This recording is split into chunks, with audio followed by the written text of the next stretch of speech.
So hey guys, welcome back to my channel and this is the second video of my channel and इस video में मैं अपने boards के result को share करने वाला हूँ कि मेरे बोर्ड्स में सब्जेक्ट वाइज क्या मार्क्स आए और मैंने उस सब्जेक्ट्स के लिए कैसे पढ़ाई की थी एंड मेरा फाइनल रिज़ल्ट क्या रहा. So yeah let me show you my results.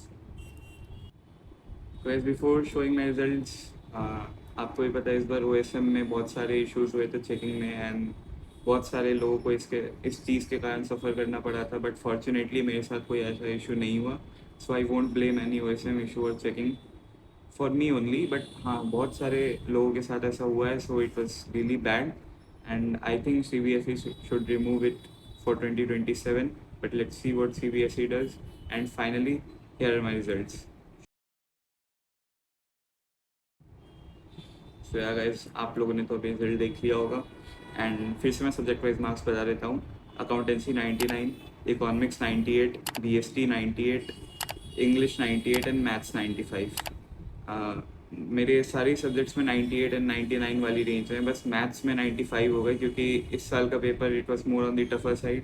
But हाँ, मतलब फिर भी ठीक आ गए. So I am happy with it and मेरी टोटल परसेंटेज बनी 97.6%. एंड या सो सब्जेक्ट वाइज मैंने कैसे पढ़ाई की थी, अब मैं वो स्टार्ट करता हूँ बताना. कि जैसे सबसे पहले आता है अकाउंटेंसी पे, जिसमें मेरे 99 है. तो अकाउंटेंसी में मैं एक्सपेक्ट तो 100 कर रहा था बट शायद कोई सिली मिस्टेक हो गई होगी जो याद नहीं है मुझे. बट हाँ, तो अकाउंटेंसी में मैंने जैसे ही सभी स्कूल्स में TS ग्रेवल या DK गोयल चलती है, तो सबसे पहले हमारे स्कूल में TS ग्रेवल चलती थी. तो I completed TS Grewal. Like 3 book आती है, उसमें तीनों बुक कंप्लीट कर ली. Every single question I did. उसके बाद प्रीवियस ईयर क्वेश्चन उठाए मैंने, उसके प्रीवियस ईयर क्वेश्चन करते जाता था. जैसे एक चैप्टर कंप्लीट हो गया, फिर उसके प्रीवियस ईयर क्वेश्चन करे, उसके बाद फिर आगे बढ़ता था ऐसे करते करते. और फिर जब जनवरी का टाइम आया, उसके बाद मैं मतलब हर 2 या 3 दिन में एक सैम्पल पेपर लिख देता था. तो उससे मेरी प्रैक्टिस भी हो जाती थी और एग्ज़ाम में स्पीड भी बढ़ गई थी. इसके कारण मेरा पेपर लाइक 2.5 घंटे के आसपास में कंप्लीट हो गया था एग्ज़ाम में. तो इसका ऐसा कोई इशू आया नहीं था. सो यार, let's move on to the next subject which is economics. तो इकोनॉमिक्स में मेरे 98 आए थे जैसे कि मैंने बताया. एंड ऑनेस्टली मैं इकोनॉमिक्स उतनी ज़्यादा नहीं पढ़ता था. लाइक स्कूल के जब टेस्ट होते थे, एग्ज़ाम्स होते थे, मिड टर्म, प्री बोर्ड, इनसे 10-15 दिन पहले पढ़ लेता था एंड इतना इनफ हो जाता था मेरे लिए. तो मतलब इकोनॉमिक्स पर उतना फोकस नहीं करता था. और हाँ, जब बोर्ड्स का टाइम आता था तो मैं मतलब रिवाइज़ करता रहता था, बस उसी चीज़ों को रिवाइज़ करता रहता था. और जैसे इकोनॉमिक्स में भी न्यूमेरिकल पोर्शन होता है बहुत, लाइक नेशनल इनकम वाला जो पार्ट होता है, उसके लिए मैंने मतलब हमारे स्कूल में संदीप पर चल रही थी तो मैंने उसके बैक के सारे क्वेश्चन सॉल्व कर लिए थे. I mean numerical type. तो उसमें भी कोई इशू नहीं आया था. And let's move on to the next subject which is BST. तो बिजनेस स्टडीज़ में मैंने 98 स्कोर किया और ऑनेस्टली ये मेरा वीकेस्ट सब्जेक्ट था.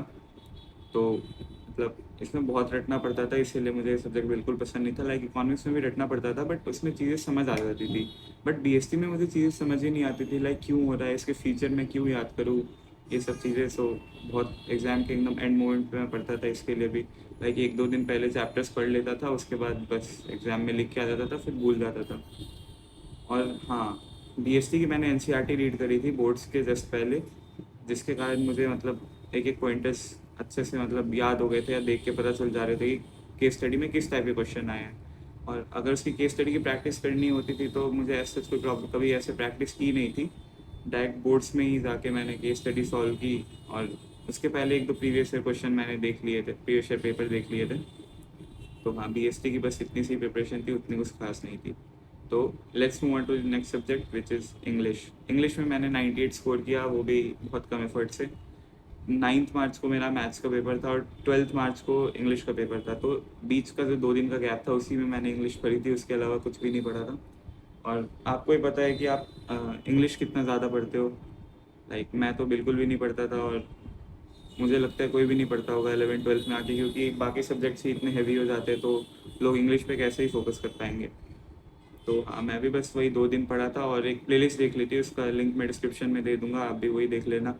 और मेरा उसी से काम चल गया था और आराम से उससे अच्छे मार्क्स आ गए थे. और हाँ, now let's move on to the next subject which is maths. Maths में मैंने 95 स्कोर किया. बताया था कि जैसे इस बार का पेपर थोड़ा टफ था, आप चाहोगे तो देख भी सकते हो. तो मैथ्स में मैंने सबसे पहले एनसीईआरटी सॉल्व करता था, उसके बाद बोर्ड्स के पीवाईक्यूज करता था, उसके बाद मैं आर डी शर्मा पे मूव ऑन करता था, क्योंकि R D Sharma is like the final boss for boards. तो बस आर डी शर्मा कर लो, उसके आगे कुछ करने की ज़रूरत नहीं है। आर डी शर्मा में भी बहुत अच्छे खासे लेवल के क्वेश्चन है। और हाँ, मैथ्स में ये है कि आपको कांस्टेंट रिवीजन की ज़रूरत है। जैसे कुछ चैप्टर बहुत ही कंसेप्चुअल होते हैं, जैसे इंटीग्रेशन हो गए, मतलब पूरा कैलकुलस ही बोल लूँ एज अ होल पार्ट। तो हाँ, मैथ्स बस ऐसे ही पढ़ता था मैं। एंड ज़्यादा कुछ नहीं, बस एक मिस्टेक नोटबुक बना के रखता था मैं अकाउंट्स और मैथ्स के लिए बस। इसमें मैं जो भी मिस्टेक होती थी, मैं मिस्टेक कर सकता था किसी पॉइंट में जो कि कॉम्प्लिकेटेड लगता था मुझे। जैसे अकाउंट्स में कोई डिफ़िकल्ट एडजस्टमेंट हो गई, या मैथ्स में कोई डिफ़िकल्ट अप्रोच वाले क्वेश्चन हो गए। जैसे इंटीग्रेशन में एक आता है, integration of tan 2x tan x tan 3x वाला क्वेश्चन, वो बहुत अजीब सी अप्रोच होती है उसकी, पहली बार देखता था मैं, इसीलिए। सो या बस सब्जेक्ट से मेरी ऐसी अप्रोच थी। एंड हाँ, मैं यूट्यूब से ही पढ़ता था कुछ, मतलब टीचर से। जैसे अकाउंट से मैं यूट्यूब पे उतना रिलाई नहीं करता था, क्योंकि मेरे स्कूल की फैकल्टी अच्छी थी अकाउंट्स की, तो मुझे उसमें उतनी हेल्प लेने की ज़रूरत नहीं पड़ती थी। तो हाँ, अकाउंट्स में अगर आपको देखना है तो मैं निखिल चौहान सर, वो PW पे पढ़ाते हैं, बहुत अच्छा पढ़ाते हैं, आप उन्हें रेफ़र कर सकते हो। और इकोनॉमिक्स के लिए लव कौशिक सर, और लव कौशिक सर आप मैक्रो इकोनॉमिक्स के लिए देख सकते हो, और सुनील पांडा सर इंडियन इकोनॉमिक डेवलपमेंट के लिए देख सकते हो। यार सुनील पांडा सर तो सभी चीज़ें पढ़ाते हैं उनके चैनल पे, मतलब सभी चीज़ें हैं, तो आप वो भी देख सकते हो अच्छे से। और बीएसटी के लिए मैं देखता था दिशा कारिया मैम को, क्योंकि बीएसटी एक बार तो मेरे दिमाग में घुसती नहीं थी, तो मतलब लेक्चर्स देख के ही पढ़ता था मैं उनके। और फिर नेक्स्ट आता है मैथ्स। तो मैथ्स के लिए मैं SSR सर को फॉलो करता था, वो भी दृष्टि स्कूल साइंस और दृष्टि CUET पे पढ़ाते हैं, और उनका अपना भी चैनल है। तो हाँ, मैं उनसे पढ़ता था, मुझे अभी तक वो मतलब बेस्ट टीचर लगे मैथ्स के, मैंने जिनसे भी पढ़ा था।